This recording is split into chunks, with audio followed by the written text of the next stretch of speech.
Isanul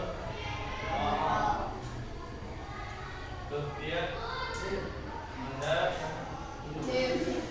Mario Maulida Emabija Berarti saatnya jam kedua dimulai. It's time to begin the second lesson. Najmi Raisa Saatnya jam kedua dimulai. Regina It's time to begin the second lesson.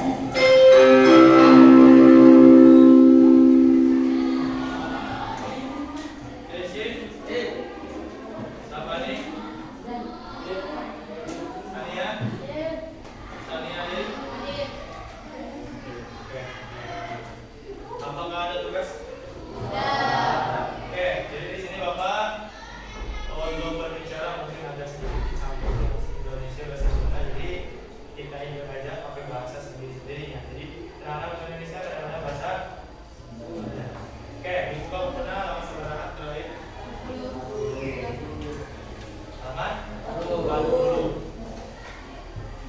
Halaman 40 yaitu poin 2 ya, perubahan Undang-Undang Dasar Negara Republik Indonesia tahun 1945. Benar enggak? Sudah ya. Oke, diperhatikan di sana dibuka bukunya, dibuka buku tulisnya. Kalau ada informasi yang penting ditulis. Ya. Oke, bismillahirrahmanirrahim. Di pertemuan hari ini kita bakal membahas mengenai poin kedua, yaitu poin mengenai perumusan Undang-Undang Dasar Negara Republik Indonesia tahun 1945. Di mana di bab ini, ya, sebelumnya kita membahas dulu apa sih pengertian perumusan atau proses perumusan dan pengesahan Undang-Undang Dasar Negara Republik Indonesia, di mana di sana ada pengertian konstitusi itu apa, kemudian perumusan Undang-Undang Dasar Negara Republik Indonesia seperti apa, kemudian pengesahannya kapan dan bagaimana. Jadi teman-teman. Oke, langsung poin ke sekarang yaitu perumusan Undang-Undang Dasar Negara Republik Indonesia tahun 1945. Nah, dibuka yang ditinggali bukunya halaman 40. Apa kalian pernah mencari tahu tentang konstitusi Indonesia? Pernah? Nah, seperti apa?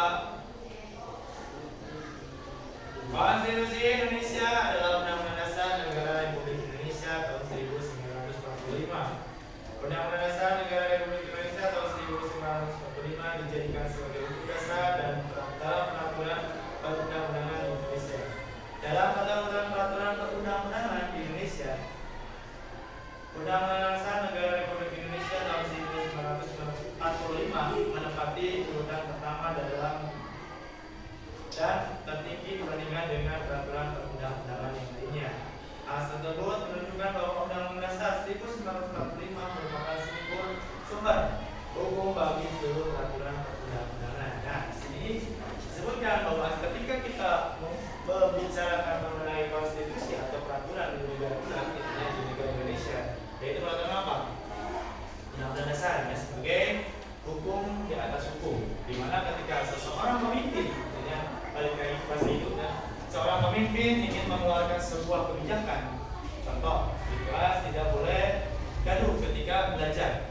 Jadi kan ada dasar hukumnya, di mana ada pasal undang-undang dasar yang mengatur bahwa ketika seseorang diam di suatu tempat memiliki peraturannya masing-masing. Ketika peraturan sudah ditegakkan, berarti bagaimana? Semua harus mengikuti. Ya. Namun Pak kurang sebagai ketua disepakati boleh memainkan HP, jadi HP dikumpulkan seperti ayahnya nanti dikumpulkan lagi. Ya. Di mana daerah gitu hoyong mau tidak mau gitu ya. Berarti rumah kumpulkan. Ya, soal aku mah kaji berenang tapi untuk karena pelajaran karena kurang kayak fungsi benar ya. Ketika diajar PKN kan mengganggu apa sih? Berarti kurang fungsinya. Udah kami nanti kumpulkan. Kami ayah kesamaan, gitu ya. Saya dikumpulkan. Pada yang kelas pasti kumpulkan gitu ya. Udah kami kira-kira peraturan aku ayah. Kami tertib gitu ya. Kemudian nanti kami tertata. selanjutnya tinggal buku ditinggali. Tahukah kalian bagaimana proses perumusan Undang-Undang Dasar tahun 1945? Tahu tuh? Tahu bagaimana? Di mana salah satunya orang sidang 3 kali, di mana sidang 3 kali yang dilakukan oleh BPPKI mengenai Pancasila namanya sebagai dasar negara, di mana pertemuan pertama, rapat pertama tanggal berapa? Tanggal 22 Juni. Bukan mereka. Pancasila yang BPPKI ini di tilu hotel ini ingat kan? Halo. Eta tanggal 28, 29, 28. Mei.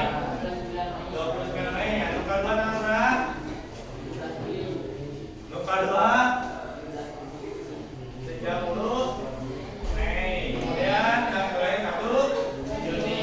Nah. Pembahasan perumusan Undang-Undang Dasar mulai dilakukan setelah sidang BPPK yang pertama dibentuk oleh panitia kecil dipimpin oleh siapa?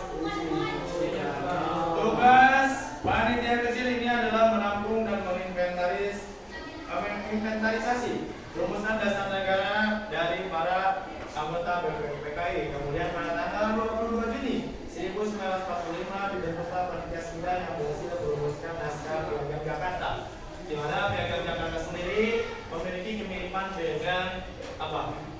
Dengan Undang-Undang Dasar Negara Republik Indonesia. Hanya bedanya di lumpur salibnya.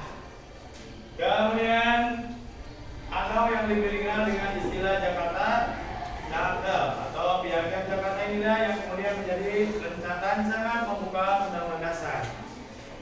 Kemudian di bawah halaman 40 masih proses perumusan Undang-Undang Dasar tahun 1945 pada sidang PPPK kedua yang berlangsung pada tanggal 10 sampai 17 Juli 1945 pada sidang PPKI 18 Agustus 1942 yang dapat kalian lihat pada tabel 2.2 dan 2.3 ya, titiknya ditinggali aja di barang-barang. Yaitu proses perumusan Undang-Undang Dasar tersebut baru dimulai setelah para anggota BPPK menyepakati rencana pembukaan Undang-Undang Dasar tahun 1945 yang disusun oleh panitia 9 selama masa reses sidang BPPK. Jadi proses perumusan Undang-Undang Dasar sebagai dasar negara orang lain itu sagawai enak sampai jadi. Tapi sama berapa kali pertemuan? Nanti dia di reses 3 kali pertemuan ya. Di mana di reses pertama di tabel halaman 41 masa sidang pertama tanggal berapa? Tanggal 29 Mei sampai 1 Juli. Kemudian masa reses tanggal 2 Juni sampai 9 Juli. Ya, kemudian masa sidang kedua 10 Juli sampai 17 Juli. Jadi ingat benar-benar 10 tahun untuk menghafal. Kayak ketika ya soal orang bisa menyebutkan bahwa proses perumusan Undang-Undang Dasar tidaklah mudah, tapi digodong dengan sematang mungkin. Bilang tinggalnya 15 jam. Kemudian ditinggali dengan tabelan dan masa sidang 1 bilang yaitu tanggal 29 Mei sampai 1 Juni ngebahas tentang naon sana agenda pembahasan tentang dasar negara. Kita memiliki 15 menit. Kemudian masa reses tanggal kedua, yaitu masa reses pertama tanggal 2 Juni sampai 9 Juli. Bahas apa yang pertama tentang agenda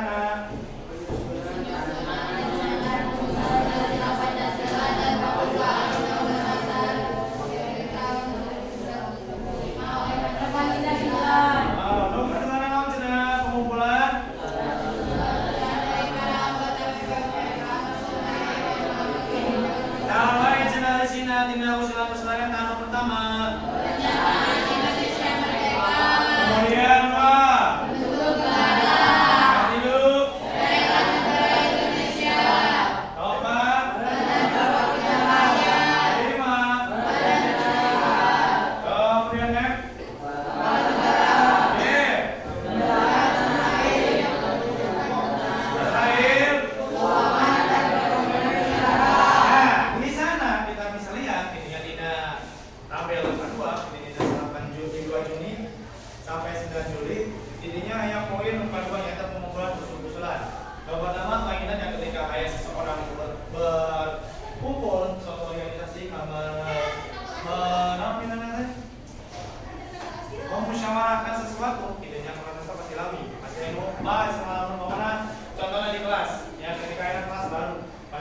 contoh kumaha pasti pasti kan aya nu pasti aya nu kumaha pasti aya nu bae pikirkeun mun yang sama cerita yang dicari warna pink kemudian anak kumaha cara bangun apa alih dijajarkeun kieu tapi dikumakeun dikulilingkeun kemudian nanti posisi cari nafas cenah istri cuma megat disilang istri pamegat seperti itu kan ya saminana jika tidak dasar negara pun dunia tidak dasar negara pun undang-undang dasar sudah sidang PPK jadi ya sami aya sababaran kudu dibahas anu dihasilkeun yang pertama adalah pernyataan Indonesia merdeka eta mah hal pokok kudu dilakukan sedangkan kumaha yang pertama ketika suatu negara menyatakan kemerdekaanna harus ada negara lain yang mengetahui contohnya naon negara-negara tetangga seperti naon tetangga orang Malaysia, Singapura, Brunei Darussalam,